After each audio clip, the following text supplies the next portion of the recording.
एक वक्त था जब उत्तर प्रदेश में माफियाओं का राज था। माफियाओं के नाम की तूती बोलती थी, लोग उनके नाम से दहशत खाते थे। लेकिन आज उत्तर प्रदेश की बदलती तस्वीर की गवाही हर कोई दे रहा है। जिस उत्तर प्रदेश में कभी भी ठाए ठाए सुनाई देने लगती थी, उसको आज उत्तर प्रदेश बनाने का काम किया जा रहा है। यूपी के सीएम योगी आदित्यनाथ ने इसको लेकर बहुत बड़े बड़े फैसले लिए हैं। इसका अंदाजा इसी बात से लगाया जा सकता है कि जो माफिया कभी उत्तर प्रदेश में राज किया करते थे, आज उनकी करोड़ों की संपत्ति पर सरकार का कब्जा है। जो दौलत, जो कोठियां मजलूमों को सताकर उनसे पैसे ऐंठ कर बनाई गई थी, अब या तो उस पर बुलडोजर चल रहा है या फिर वो सरकार के खजाने में जा चुकी है। उत्तर प्रदेश के गैंगस्टर रहे अतीक अहमद की संपत्ति पर एक बार फिर से चाबुक चला है और करोड़ों की संपत्ति अब सरकार के खजाने में चली गई है। तो क्या है पूरी कहानी, चलिए सब कुछ आपको विस्तार से बताते हैं। नमस्कार, मैं हूं रोहित कुमार और आप देख रहे हैं कैपिटल टीवी की स्पेशल स्टोरी। सीएम योगी का फिर से चला तगड़ा चाबुक। अतीक अहमद की करोड़ों की संपत्ति सरकार की हुई। मजलूमों पर जुल्म, काली कमाई पर हुआ एक्शन। उत्तर प्रदेश के कुख्यात माफिया डॉन अतीक अहमद का आतंक कभी इस कदर हुआ करता था कि वह जिस जमीन या बिल्डिंग पर नजर डाल देता था वह उसकी हो जाती थी, फिर उसकी चाहे जो भी कीमत चुकानी पड़े। लेकिन प्रयागराज कमिश्नरेट लागू होने के बाद माफिया के बुरे दिन शुरू हो गए और माफिया अतीक अहमद और उसका भाई अशरफ साल 2023 में मारे गए। साथ ही उसके गैंग के सदस्यों ने भी बुरे दिन देखे। ऑपरेशन माफिया के तहत चल रही कार्रवाई में कमिश्नरेट पुलिस प्रयागराज और राज्य सरकार को बहुत बड़ी कामयाबी मिली। गैंगस्टर से नेता बने अतीक अहमद की हत्या को 1 साल से ज्यादा वक्त हो चुका है, लेकिन उस पर एक्शन की तलवार लगातार अब भी जारी है। अब अतीक की 50 करोड़ रुपए की बेनामी संपत्ति राज्य सरकार को ट्रांसफर कर दी गई है। अब अतीक अहमद की इस प्रॉपर्टी पर सरकारी ठप्पा लग चुका है। आपको बता दें कि यह प्रॉपर्टी आपराधिक गतिविधियों से कमाए गए पैसों से खरीदी गई थी। जिला शासकीय अधिवक्ता फौजदारी गुलाब चंद्र अग्रहरी ने बताया कि अतीक अहमद ने अपराध की कमाई से 2.377 हेक्टेयर जमीन राजमिस्त्री हुबलाल के नाम खरीदी थी। जमीन हुबलाल के नाम दर्ज कराते वक्त अतीक ने कहा था कि जरूरत पड़ने पर वो जमीन अपने नाम दर्ज करा लेंगे। एजेंसी के मुताबिक अग्रहरी ने बताया कि इस प्रॉपर्टी को पुलिस कमिश्नर कोर्ट ने गैंगस्टर एक्ट की धारा 14(1) के तहत कुर्क किया था और जवाब दाखिल करने के लिए 3 महीने का समय दिया गया था, लेकिन संबंधित पक्ष की तरफ से जमीन के स्वामित्व के सबूत के तौर पर कोई भी साक्ष्य पेश नहीं किए गए। उन्होंने बताया कि इसके बाद पुलिस कमिश्नर कोर्ट ने इस मामले की फाइल गैंगस्टर कोर्ट प्रयागराज को भेज दी। इसके बाद 16 जुलाई को न्यायाधीश विनोद कुमार चौरसिया ने पुलिस कमिश्नर की कार्रवाई को निष्पक्ष और न्याय संगत करार देते हुए अर्जित संपत्ति को सरकार के पक्ष में कर दिया।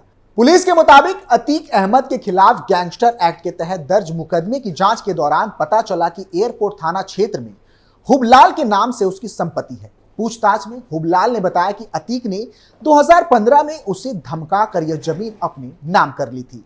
पुलिस ने नवंबर 2023 में इस जमीन को कुर्क कर लिया था। उमेश पाल हत्याकांड समेत 100 से ज्यादा आपराधिक मामलों में नामजद अतीक और उसके भाई अशरफ की पिछले साल 15 अप्रैल को पुलिस हिरासत में गोली मारकर हत्या कर दी गई थी। अतीक अहमद का काला अध्याय।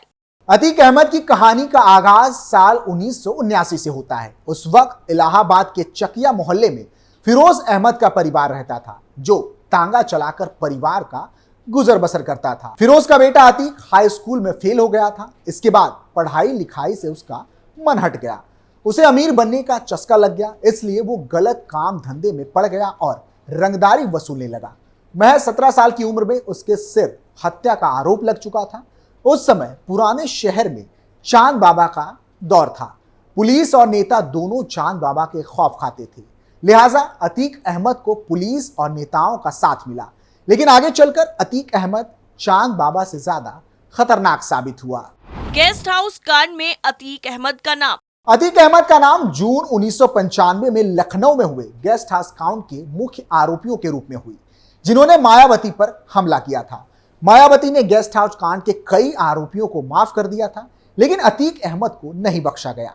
मायावती के सत्ता में आने के बाद अतीक अहमद की उल्टी गिनती शुरू हो गई, तो जब जब बसपा सरकार में आई, अतीक हमेशा उनके निशाने पर रहा। मायावती शासनकाल में अतीक अहमद पर कानूनी शिकंजा कसने के साथ साथ उसकी संपत्तियों पर बुलडोजर चलाने से लेकर कई बड़ी कार्रवाई हुई थी। यूपी में मायावती सरकार के दौरान अतीक जेल की सलाखों के पीछे रहा। बसपा के दौर में अतीक का दफ्तर गिरवाने के साथ साथ उसकी संपत्तियां जब्त करवाकर उसे जेल भेजा गया और प्रयागराज में उसकी राजनीतिक पकड़ को कमजोर ही नहीं बल्कि पूरी तरह से खत्म कर दिया गया था। साल 2004 में सांसद बन गया था अतीक। दरअसल इस हमले और हत्याकांड को समझने के लिए हमें करीब 19 साल पीछे जाना होगा। देश में आम चुनाव हो चुका था। यूपी की फूलपुर लोकसभा सीट से बाहुबली नेता अतीक अहमद ने समाजवादी पार्टी के टिकट पर जीत हासिल की थी।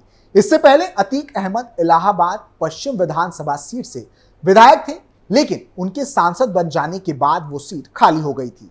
कुछ दिनों बाद उपचुनाव का ऐलान हुआ। इस सीट पर हुए सपा ने सांसद अतीक अहमद के छोटे भाई अशरफ को अपना उम्मीदवार बनाया, लेकिन बहुजन समाजवादी पार्टी ने अशरफ के सामने राजू पाल को अपना प्रत्याशी बनाकर चुनावी मैदान में उतार दिया। जब उपचुनाव हुआ तो चौंकाने वाले नतीजे सामने आए।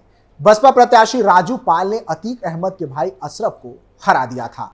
25 जनवरी 2005 को हुआ राजू पाल हत्याकांड। उपचुनाव में अशरफ की हार से अतीक अहमद के खेमे में खलबली थी, लेकिन धीरे धीरे मामला शांत हो चुका था। मगर राजू पाल की जीत की खुशी ज्यादा दिन कायम ना रह सकी। पहली बार विधायक बने राजू पाल की कुछ महीने बाद ही 25 जनवरी 2005 को दिन दहाड़े गोली मारकर हत्या कर दी गई। इस हत्याकांड में देवीपाल और संदीप यादव नाम के 2 लोगों की भी मौत हुई थी, जबकि 2 अन्य लोग गंभीर रूप से घायल हो गए थे। इस सनसनीखेज हत्याकांड ने यूपी की सियासत में भूचाल ला दिया था। इस सनसनीखेज हत्याकांड में सीधे तौर पर तत्कालीन सांसद अतीक अहमद और उनके भाई अशरफ का नाम सामने आया था।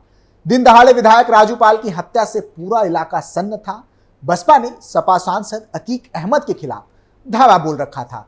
उसी दौरान दिवंगत विधायक राजू पाल की पत्नी पूजा पाल ने थाना धूमनगंज में हत्या का मामला दर्ज कराया था। उस रिपोर्ट में सांसद अतीक अहमद, उनके भाई अशरफ, खालिद अजीम को नामजद किया गया था। मामला दर्ज होने के बाद पुलिस ने मामले की छानबीन शुरू की। इस हाई प्रोफाइल मर्डर केस में उमेश पाल एक अहम चश्मदीद गवाह था। जब केस की छानबीन आगे बढ़ी तो उमेश पाल को धमकियां मिलने लगी। उसने अपनी जान खतरे में बताते हुए पुलिस और कोर्ट से सुरक्षा की गुहार भी लगाई थी। इसके बाद कोर्ट के आदेश पर उमेश पाल को यूपी पुलिस की तरफ से सुरक्षा के लिए 2 गनर दिए गए थे। विधायक राजू पाल हत्याकांड की जांच पड़ताल और छानबीन में जुटी पुलिस ने रात दिन एक कर दिया था। पुलिस ने इस हत्याकांड की विवेचना करने के बाद तत्कालीन सपा सांसद अतीक अहमद और उसके भाई समेत 11 लोगों के खिलाफ चार्जशीट दाखिल की थी। यहीं से अतीक अहमद की उल्टी गिनती शुरू हो गई और आखिर में अब उसकी हत्या के बाद भी लगातार एक्शन जारी है। सरकारी खजाने में 500 करोड़ की संपत्ति। माफिया अतीक अहमद और उसके परिवार और गुर्गों की करीब 500 करोड़ रुपए से ज्यादा की प्रॉपर्टी अब तक कुर्क की जा चुकी है। कैंट थाने में माफिया अतीक अहमद के खिलाफ 2020 में दर्ज गैंगस्टर के मुकदमे की विवेचना के दौरान पुलिस को पता चला था कि एयरपोर्ट थाना क्षेत्र में अतीक की लगभग 25 बीघा जमीन है। ये जमीन अनुसूचित जाति के राजमिस्त्री हुबलाल के नाम से है। इस जमीन को अतीक ने कटहुला गौसपुर से खरीदा था। जमीन की सरकारी कीमत लगभग 12.42 करोड़ और बाजारी कीमत लगभग 50 करोड़ रुपए बताई गई थी। पूछताछ में हुबलाल ने पुलिस को बताया था कि साल 2015 में उसे धमकाकर उसके नाम पर जमीन लिखवाई गई। प्रयागराज में कमिश्नर प्रणाली लागू होने के बाद पुलिस ने माफिया और उसके गैंग के खिलाफ तेजी से कार्रवाई शुरू की। इस दौरान प्रयागराज से लेकर लखनऊ और नोएडा तक में माफिया की प्रॉपर्टी को जब्त करने की कार्रवाई की गई। गैंगस्टर एक्ट के तहत नामी और बेनामी प्रॉपर्टी को चिन्हित करते हुए लगातार कार्रवाई चल रही है। इसी लिस्ट में अब 50 करोड़ की प्रॉपर्टी भी सरकारी खजाने में शामिल हो चुकी है। अब देखना होगा कि ये चाबुक और कब तक चलता रहेगा। हमारी स्पेशल स्टोरी आपको कैसी लगी कमेंट करके जरूर बताइए। फिलहाल के लिए इतना ही। बाकी खबरों के लिए देखते रहिए कैपिटल टीवी उत्तर प्रदेश। नमस्कार।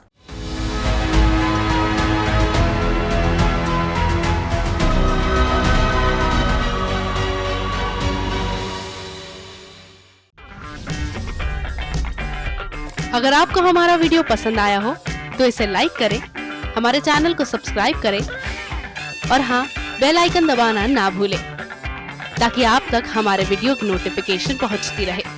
आप अपना सुझाव हमें कमेंट बॉक्स में दे सकते हैं। हमारे साथ जुड़ने के लिए शुक्रिया।